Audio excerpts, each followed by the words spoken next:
اس pod cost کی اس قسط میں میری گفتگو خالد معین سے ہے، جو کراچی سے تعلق رکھنے والے ایک شاعر ہیں۔ ایسے شاعر جن کی تخلیقی حس ایک نہایت متحرک مگر پرآشوب ادبی دور میں پروان چڑھی۔ ہماری یہ گفتگو محض سوانحی خاکے تک محدود نہیں رہتی، بلکہ ہمیں 80 کی دہائی کے اس فکری اور جمالیاتی ماحول میں لے جاتی ہے جس نے پاکستان کی اردو شاعری اور ادبی ثقافت پر گہرے نقوش ثبت کیے۔ خالد معین اس نسل کے شعراء میں شامل ہیں جن کے لیے شاعری صرف اظہار کا ذریعہ نہیں بلکہ مشاہدہ اور گواہی کا ایک عمل بھی تھی۔ ان کے شعری سرمایے میں زبان، یادداشت اور شہری زندگی کی بدلتی ہوئی کیفیتوں کے ساتھ ایک مسلسل مکالمہ دکھائی دیتا ہے۔ کراچی کے پیچیدہ اور کثیر تہذیبی پس منظر میں تشکیل پانے والی ان کی شاعری اس شہر کی بازگشت رکھتی ہے جو ہمیشہ روایت اور جدیدیت، قربت اور اضطراب کے سنگم پر کھڑا رہا ہے۔ گفتگو کے دوران ہم 80 کی دہائی کے ادبی منظرنامے کو اثر نو دیکھتے ہیں، ادبی رسائل، نشستیں، مباحث اور نظریاتی کشمکش، اور یہ جاننے کی کوشش کرتے ہیں کہ اس دور نے شاعرانہ آوازوں اور ادبی وابستگیوں کو کس طرح تشکیل دیا۔ خالد معین یہاں صرف ایک شاعر کے طور پر نہیں بلکہ اس عہد کے ایک شریک مشاہدہ کے طور پر سامنے آتے ہیں اور یہ بصیرت فراہم کرتے ہیں کہ ادب نے سماجی دباؤ، سیاسی بے چینی اور بدلتے ہوئے جمالیاتی سوالات کا سامنا کس طرح کیا۔ یہ گفتگو یاد کرنے، غور کرنے اور شاعری کو اس کے تاریخی تناظر میں دوبارہ دیکھنے کی ایک کوشش ہے، جہاں فرد کی تخلیقی قوت اجتماعی ادبی شعور سے ہم آہنگ ہو جاتی ہے۔ یہ مکالمہ جتنا شاعری کے بارے میں ہے اتنا ہی وقت، مقام اور تحریر کی پائیدار قوت کے بارے میں بھی ہے۔ آداب، تسلیمات۔ خالد بھائی بہت شکریہ کہ آپ نے میرے لیے وقت نکالا، اور ہم یہ گفتگو بہت عرصے سے سوچ رہے تھے کہ اس کو ہم میٹیریلائز کر لیں، لیکن فائنلی آج ہم لوگ مل بیٹھے۔ واہ واہ۔ اور ہم آپ کی شاعری کے مداح ہیں اور آپ کے ناول کے مداح ہیں، اور آپ کے اکثر گفتگو ہم فیس بک کے اوپر سنتے رہتے ہیں، اور آپ جس طریقے سے شعراء کو، افسانہ نگاروں کو، رائٹرز کو، آرٹسٹوں کو پیش کرتے ہیں، وہ بہت بہت اہم ہے۔ ایسے وقت میں جب ہمارا جو میں وارث الوی کا ایک کال پڑھ رہا تھا کہ اس نے کہا کلچر کے بغیر دولت جو ہے بربریت پیدا کرتی ہے، کیا تو یہ بات بالکل درست ہے۔ اور ہم یہ سمجھ رہے ہیں کہ ہم ایک کلچرلی بھی ہماری ایک طرح کے ہم ڈی جنریٹ کر رہے ہیں، یا ہم آہستہ آہستہ کر رہے ہیں، ایک ڈکے کی طرف جا رہے ہیں۔ بالکل۔ تو آپ کو میں اب یہ جاننا چاہوں گا کہ وہ لوگ کون تھے جنہوں نے آپ کو کلچر سے، آرٹ سے، لٹریچر سے ایکسپوجر دیا اس کا؟ اور مہدی، اس میں بڑے بڑے کمال کے لوگ تھے، اور جن کے دل بہت بڑے تھے، جن کے نظر میں بڑی وسعت تھی۔ مجھے بزرگوں کا ایک بڑا حلقہ ملا خود شاہ فیصل میں، اور ان میں خالد حمیدی اور معقول نقش، ساقی امروی، اس طرح کے بزرگ تھے، بہت شاندار بزرگ۔ تو بڑی ذہنی آبیاری کی، اعتماد دیا، محبت سے سنتے تھے، بات کرتے تھے، اور اپنی باتیں کرتے تھے جس سے سن کے بہت ساری پیچ جو ہیں شعر و ادب کے کھلتے تھے۔ بالکل۔ اس کے بعد جو ایک بڑی تنظیم تھی، ادبی، ثقافتی اور فکری تنظیم، بزم علم و دانش تھی، صحیح، جس کے مرکزی جو سمجھ لیں کہ رہنما تھے اس کے، یا منتظم اعلیٰ تھے، منصف رضا صاحب تھے۔ بالکل، کیا شاندار شخصیت اور کیا ہمبل پرسنالٹی، صحیح، بہت زبردست۔ اور ان کے گھر پر ایک زمانے تک نشستیں ہوئیں، اور ان نشستوں کی خاص بات یہ تھی کہ صرف شاعری نہیں ہوتی تھی بلکہ فکری سطح پر بہت سارے مضامین کا انتخاب کیا جاتا تھا، مقالے پڑھے جاتے تھے، پھر اس پر بحث و مباحثہ بھی ہوتا تھا، اور شہر بھر کی بہت اہم شخصیات، مضافات کیونکہ ملیر میں ہوتی تھی وہ، تو مضافات کے بہت اہم لکھنے والے، لیاری سے نون دانش بھی پہنچتے تھے، توقیر چغتائی بھی اس وقت لیاری میں رہ رہے تھے، وہ بھی آتے تھے، فاضل جمیلی بھی دور رہتے تھے، وہ بھی آتے تھے، فاطمہ حسن صاحبہ آتی تھی، اور سرور حسین آتے تھے، ایک خلقت آتی تھی، قمر جمیل آتے تھے، جان ایلیا، زاہدہ ہنا، مانا کہ کوئی ایک نام لیجیے آپ، فہمید ریاض، وہ سارے لوگ وہاں پہنچتے تھے، اور بہت زبردست نشستیں ہوتی تھیں۔ اس سے بہت سیکھنے کا موقع ملا۔ لٹریچر تو ہم پڑھ رہے تھے اور بہت اس میں انوالو تھے، لیکن اس سے ایک نظری وسعت جو ہے وہ پیدا ہوئی، کہ لٹریچر کے ساتھ ساتھ جو اور علوم ہیں اور جو سماجیات ہے، اور وہ ترقی پسند لوگ تھے بالکل، اور مختلف زبانوں کے لوگ بھی تھے، بلوچی ادیب بھی آتے تھے، سندھی ادیب بھی آتے تھے، تو اردو کے لوگ بھی آتے تھے، تو اس سے بہت زیادہ زیب اسکار حسین ہوتے تھے وہاں، اسرار شاکی ان کے بڑے بھائی ہوتے تھے، صحیح، تو ایک بہت شاندار اجتماع ہوتا تھا. قمر افضل ہمیں وہاں لے کر گئے تھے کیونکہ ابھی مرحوم ہو گئے، بہت شاندار شخصیت اور بہت ہی انکسار والے. تو وہ نشستوں سے بہت سیکھا اور بہت لوگوں سے متعارف ہوئے اور بہت ساری چیزیں سمجھ میں آئیں، اور بہت ساری چیزیں اس وقت سمجھ میں بھی نہیں آئیں، وہ بعد میں انکانشیسلی وہ آپ کے لیکن حافظے کے اندر. اسماعیل یوسف صاحب ہوتے تھے، تھیٹر کا بڑا نام تھے، بہت بڑا، تو ان سے بھی ملاقات کی. سب نے بڑی محبتیں دی، ہم اس قابل نہیں تھے جتنا انہوں نے پذیرائی کی اور محبتیں دی.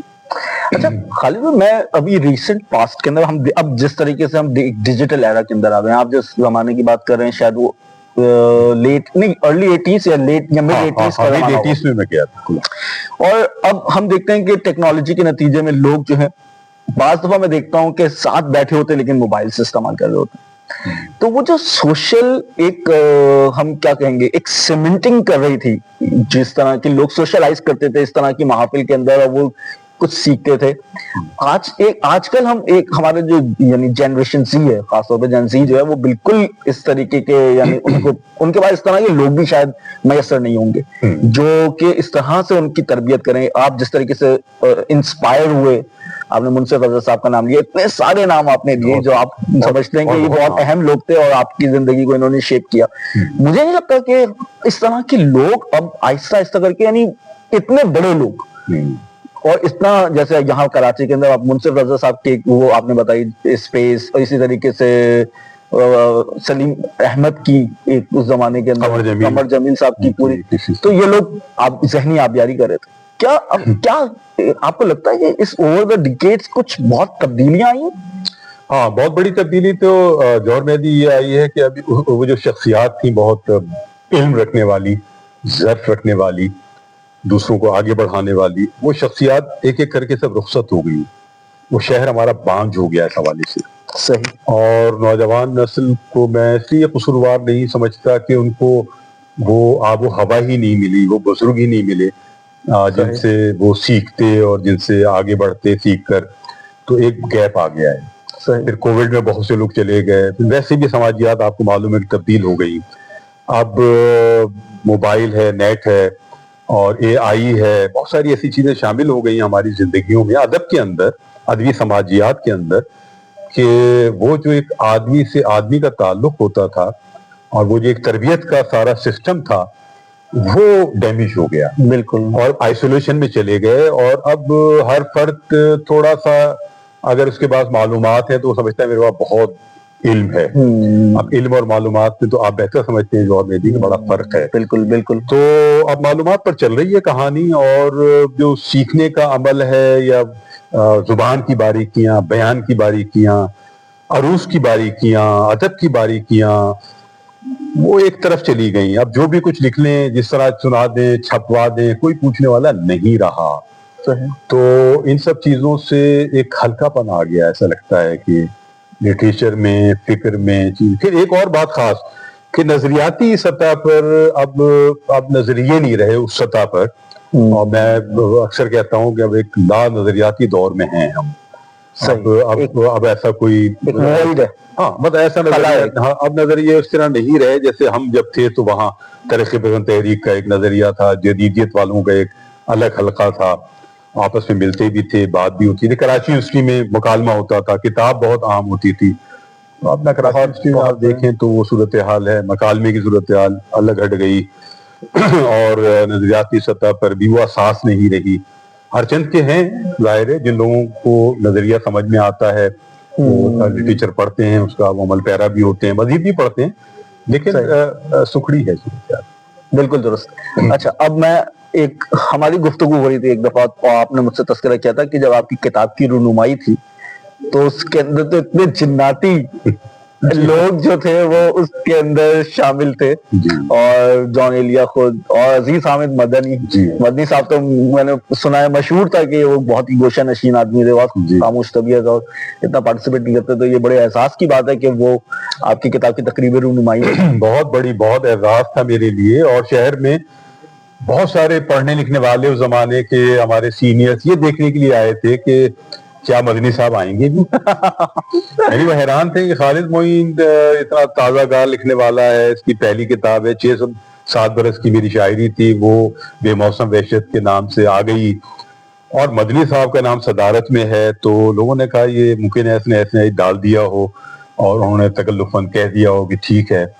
لیکن آپ یقین جانیں کہ جو 15 لوگ ابتدا کے تھے ان میں مدنی صاحب موجود تھے, اور وہ انتظار کر رہے تھے, لوگ آتے رہے, مدنی صاحب اپنی جگہ پر موجود رہے. بڑا کرم انہوں نے کیا, یہ ان کی بڑائی ہے. اچھا, پھر مدنی صاحب کی شخصیت میں جو سنجیدگی ہے, جو علم ہے, بردباری ہے, اور جس طرح ان کا ویژن ہے, وہ تو اپنی جگہ ایک بہت بڑی شخصیت تھے. اچھا, اس کے بالکل برخلاف جو ہیں جان ایلیا, وہ بھی عالم آدمی, نو ڈاؤٹ بہترین شاعر, لیکن یہ دو الگ الگ طرح کی سطحوں کے لوگ تھے. تو لوگوں کا یہ بھی خیال تھا کہ یہ دونوں ایک جگہ جمع نہیں ہو سکیں گے. جان صاحب مہمان خصوصی کے طور پر تھے اور مدنی صاحب صدارت. اچھا, صدارت مدنی صاحب نے بہت گنتی کی ہوں گی, جان صاحب مہمان خصوصی گنتی کے بنے ہوں گے. یہ تقریبات سے اس طرح کی دور کوسوں دور بھاگنے والے لوگ تھے. صحیح. لیکن جان صاحب بھی آئے, بڑا مزے کا مضمون پڑھا انہوں نے, مدنی صاحب رہے, آخر تک رہے. آخر مجھے یاد ہے کہ جب تقریب ختم ہو گئی اور میں مدنی صاحب کے پاس گیا, میں نے کہا میں آپ کو 2-3 دوست ہیں تو میں آپ کو پہنچوا دوں, آپ رات ہو گئی ہے. اچھا, کیا بات کر رہے ہو, میں آیا ہوں تقریب میں تمہاری, میں خود چلا جاؤں گا, میں آیا بھی خود تھا. اور چلے گئے. مطلب یہ بڑائی ہے, آئے, گفتگو کی, مطلب یہ ہے کرم فرمائی میں سمجھتا ہوں کہ وہ کی انہوں نے. لیکن کراچی کی ادبی تاریخ میں ایک بار یہ ہو گیا کہ مدنی صاحب نے صدارت کی, بے موسم وحشت کی, اور جان صاحب نے اس کی مہمانی. کچھ ان بزرگوں کے بارے میں, کچھ ان ادبی مشاہیر کے بارے میں چاہتا ہوں کہ آپ بتائیں, آپ کتنی قربت آپ نے ان کے ساتھ آپ کی تھی اور اتنی قریب رہے. جان صاحب کے ساتھ میں بہت زیادہ رہا, اور کچھ دوستوں کے سہارے ہی رہا, ذاتی طور پہ بھی رہا. لیکن یہ کچھ لوگ ایسے تھے جو ان سے دوسرے روز ملتے تھے. صحیح. جس میں ہمارے دوست انیق احمد تھے, اور ان کے پاس گاڑی بھی ہوتی تھی تو وہ ہم ان کے ساتھ جاتے تھے. فیاض زید بھی آتے تھے, جب ڈاکٹر بھی ہو گئے ہیں, بلکہ اب ریٹائرمنٹ ہو گئی ان کی. تو یہ لوگ بہت زیادہ قربتیں تھیں, ان کے ساتھ میں بھی پھر آنا جانا شروع ہوا تھا. 20-22 برس تک جان صاحب کے پاس مستقل آتا جاتا رہا. صحیح. کبھی کبھی وہ بھی طارق روڈ آئے, بڑے مزے کے واقعات ہیں وہ. تو بہت ملاقاتیں, بہت قریب سے دیکھا ان کو, اور جتنا ان کے بارے میں ایک ان کی شہرت ہے, یا جتنا ان کے حلیے کو اپنایا جاتا ہے, یا ان کی ایسی باتوں کو اپنایا جاتا ہے جو ان کی کلی شخصیت کے کچھ رنگ تھے. صحیح, بالکل. جو ان کے اصل رنگ ہیں جوہر مہدی, وہ ایک بہت بڑے دانشور, بہت بڑے عالم, بہت بڑے زبان کو جاننے والے, اور اتنے ذہین آدمی میں نے بہت کم لوگ دیکھے ہیں. صحیح. کیفیات کی بلندیوں پر بھی وہ اتنے ایکوریٹ رہتے تھے کہ بہت کم لوگ ایسے ہوں گے کہ جو وہ اس عالم میں وہ ہوتے تھے اور گفتگو کرتے تھے, اور ایسی گفتگو کرتے تھے جو ظاہر بہت ساری کتابوں کا نچوڑ ہوتا تھا. فلسفہ پڑھے ہوئے آدمی تھے, مختلف زبانوں کو جاننے والے آدمی تھے, کلاسکس کو بہت رچا بسا ان کا ذوق تھا. غالب سے تھوڑا سا ان کی ایک چھیڑ چلتی تھی. غالب سے جو ہے یگانہ کے بعد میں نے دیکھا کہ جان صاحب تھے, میر کے بہت عاشق تھے جان صاحب. لیکن میرا خیال ہے, میں نے بہت تجزیہ کیا تو جان صاحب کو جو شدید تکلیف تھی جوہر مہدی, وہ یہ تھی کہ یہ جو ظالم آدمی ہے جس کا نام غالب ہے, یہ مجھ سے پہلے کیوں پیدا ہو گیا. اچھا. اصل جو ان کا تکلیف تھی نا, میں نے بہت کلوزلی آبزرو کیا. مثلا جو جان صاحب نے نثر لکھی, اپنی جگہ کمال ہے, بہت کمال, نیاز لیکن اس سے بہت پہلے خطوط لکھ گئے غالب. اردو نثر کو ایک نیا انداز دے دیا انہوں نے. بالکل. کمال کی نثر لکھ دی. بالکل. جان صاحب کی نثر اس نثر کے آگے بہت کم پڑتی ہے. اس کے علاوہ سہل ممتنع جان صاحب کا ایک تو رہ امتیاز ہے, بالکل, وہ بھی غالب پہلے لکھ گئے. غالب کی جو 20-22-25 غزلیں ہیں جو کہ زبان زد عام ہیں، وہ سیل ممتنع کی غزلیں ہیں، دل ناداں تجھے ہوا کیا ہے، آخر درد کی دوا کیا ہے، اور بات پر وہاں زبان کٹتی ہے ورنہ کیا بات کر نہیں آتی، یہ سب بحر خفیف کی غزلیں ہیں. بالکل. اچھا، اور جون صاحب کا عشق جو ہے بحر خفیف سے اتنا زیادہ ہے کہ وہ کسی بھی نئے شاعر سے ملنے کے فوراً بعد اگر ان کو یہ دیکھنا ہو کہ یہ شاعر کس کلیبر کا ہے تو وہ کہتے تھے میاں کوئی بحر خفیف میں تمہاری کوئی غزل ہے تو وہ سناؤ. اچھا. آپ اسے اگر بحر خفیف کو نہیں معلوم ہوتا تھا تو فائلاتن و فائلون فیلون میاں یہ ہے، اور پھر دل ناداں تجھے ہوا کیا ہے. عسکری صاحب نے ایک جگہ درج کیا کہ جو سیل ممتنع ہے اس کے اندر شعر کہنا، آپ اصل میں اس کے اندر اپنے تجربے کا ساتھ ایک دم جوہر پیش کر دیتے ہیں، اس لیے اس کے اندر شعر کہنا بہت مشکل ہے. آسان تو ہے بظاہر لیکن مشکل ترین بھی کام ہے. جون صاحب نے بہت کمال کی غزلیں کی، میر نے بھی سیل ممتنع بہت غزلیں کہی ہیں، بحر خفیف میں کہی ہیں. میر کے رنگ بھی بہت پہنچے ہیں، خود غالب تک بھی پہنچے ہیں، آگے بھی پہنچے ہیں. تو جون صاحب کے ہاں جو ہے بہت ذہانتیں ہوتی تھیں اور بہت گہرے آدمی تھے اور باغ و بہار آدمی تھے. وہ اگر میں آپ کی کوئی ملاقات نہیں تھی اور میں کسی دن آپ کو لے کر، آپ کا اشتیاق ہوتا کہ یار خالد بھائی ملوا دیں، تو میں آپ کو لے کر پہنچتا تو وہ اگلے 5 منٹ میں آپ کو اپنا لیتے، مجھ سے چرا لیتے، آپ کو اپنا لیتے. اگر آپ کام کے آدمی ہیں تو آپ جون کے آدمی ہیں. صحیح. 5 منٹ لگا دیتے. اور اگر کوئی ڈاکٹر ہے فوراً گھر بنا لیتے، اگر کوئی ڈاکٹر ہے تو اس کے فوراً مریض بن جاتے تھے اور فوراً ایک دواؤں کا نسخہ اس سے لکھواتے تھے اور وہ بیچارہ لے کر بھی آ جاتا تھا. جون صاحب کے بڑے رنگ تھے، جون صاحب کے بڑے کمالات تھے. اچھا، اس کے بالکل برخلاف مدنی صاحب انتہائی سنجیدہ آدمی، اور ان سے بات کرتے ہوئے آپ کو ڈر لگے، ایک روح تھا شخصیت کا. کسی کو بھی قریب نہیں آنے دیتے تھے تا وقت کہ ان کو اندازہ نہ ہو جائے کہ کون آدمی ہے، کیا ہے، اس کا مزاج کیا ہے، اس کی ذہنی سطح، علمی سطح کیا ہے. ممکن نہیں تھا کہ وہ مدنی صاحب کے قریب بھی پھٹک جائے. ہاں صحیح. ہم جیسے چھوٹوں سے وہ ایک محبت کا کوئی اگر رشتہ قائم ہو گیا تو پھر یہ ہے کہ وہ اب ہم بیٹھے ہیں، مل رہے ہیں، پی آئی بی کالونی میں ان کا گھر ہے، اب ہم مل رہے ہیں، تھوڑی اب آیا چلے گئے، تھوڑی دیر دیکھا تو ٹرے لے کر پٹھان کے ہوٹل سے چلے آ رہے ہیں چائے. اچھا، پانی مدنی صاحب آپ ہی کیا چائے نکالی، خود بھی ہمیں بھی پی کر. تو یہ بڑائی ہے. صحیح بات ہے. یہ بڑائی شخصیت کی تھی کہ وہ چھوٹوں سے بھی اگر ان کو لگے کہ ہاں اس میں کچھ ہے، اس پار سنجیدہ بھی ہے. پتہ نہیں ہے کہ میں نے ایک بار ان سے کہا کہ میں مدنی صاحب آپ کو ایک شعر اپنی کتاب کے بالکل شروع میں دینا چاہتا ہوں. تو ایک لمحے کو سوچا کہ ہلکا سے مسکرائے، کہا کون سا شعر دو گے؟ میں نے کہا آپ کا ایک شعر جو ہے وہ ہماری نسل کی نمائندگی کرتا ہے. کہنے لگے کون سا؟ تو میں نے شعر سنایا ان کا. آئینہ لے کے گھوم گئی عمر نو خرام. آئینہ لے کے گھوم گئی عمر نو خرام، تازہ رخی کا بوت پلا خیز ابھی سے ہے. واہ واہ. تو میں نے ان سے کہا کہ مدنی صاحب اگر آپ کی اجازت ہو تو میں دے دوں. تو یہ ان سے محبت ہے، بہت ملاقاتیں ان سے رہی، لیکن ہمیشہ ظاہر ہے کہ ادب و اداب کے ساتھ رہی، بے تکلفی بالکل نہیں. اور ہمیشہ ان کی گفتگو کا آغاز ہی ہوتا تھا وہ پڑھی تم نے خبر، اب ہم سوچ رہے ہیں کیا خبر. تو وہ یہ نہیں ان کی بات ہوگی امریکن پریزیڈنٹ کے حوالے سے یا فلسطین کے حوالے سے، مطلب ورلڈ ویو کے حوالے سے بات کرتے تھے. اچھا، جیو پولیٹیکل سچویشن سے بھی آگاہ رہنا چاہتے تھے. ایک بار ہمارے ایک دوست میرے ساتھ چلے گئے تو انہوں نے اچانک ایک سوال کر دیا، مجھے بتایا بھی نہیں تھا. تو انہوں نے کہا کہ مدنی صاحب یہ بتائیے کہ یہ ایم کیو ایم ہے اور ایم کیو ایم کے بارے میں آپ کیا کہتے ہیں. اچھا، مجھے تو کاٹا تو خون نہیں، میں نے کہا یار اس کو ڈانٹ نہ پڑ جائے. مدنی صاحب کے چہرے پہ ایک رنگ آیا، انہوں نے مجھے دیکھا اور پھر اس کی طرف دیکھا اور کہا کہ بھائی دیکھو کچھ وجوہات تو ہوتی ہیں نا، کچھ معاملات ہوتے ہیں تو کچھ چیزیں ڈیولپ ہوتی ہیں، تو بس یہ سمجھ لو کچھ چیزیں تھیں تو یہ ہوا ہے، اب وہ اچھا ہے برا ہے یہ تو وقت ثابت کرے گا. صحیح. اچھا، اب میں چاہتا ہوں کہ اب اس طرح کے لوگ آہستہ آہستہ کر کے ہم دیکھ رہے ہیں کہ وہ ناپید ہوتے جا رہے ہیں، تو اب جو شاعری ہے ہماری، آپ اس کے اندر کس طرح کے رنگ دیکھ رہے ہیں، آپ کس طرح کی ڈیولپمنٹ دیکھ رہے ہیں علی زریون, تہذیب حافی, یہ almost kind of pop star ہے. تو اب آپ کو لگتا ہے کہ شاعری ہماری جو سنجیدہ کاری ہے وہ کس طرح وہ ٹرن کرے اپنی اٹینشن کو؟ کون سے لوگ ہیں اب ہمارے لیے جو آپ کے خیال میں جن کو سننا چاہیے, جو امپورٹنٹ ہے؟ یہ جو ہیں آپ نے جو نام لیے مثلا علی زریون یا تہذیب حافی اور اس قبیل کے بہت سارے لوگ ہیں, نمایاں تر تو یہی لوگ ہیں, کچھ خواتین بھی ہیں اس میں اور مرد بھی ہیں. پنجاب میں زیادہ اس طرح کے سٹارز ہیں, اور سوشل میڈیا انہوں نے اپنی آئی ٹی ٹیمیں رکھی ہوئی ہیں, باقاعدہ کام کرتے ہیں, ٹک ٹاکر بھی کہلاتے ہیں وہ, اور اس سے کھا کما بھی رہے ہیں. بالکل اچھی بات ہے.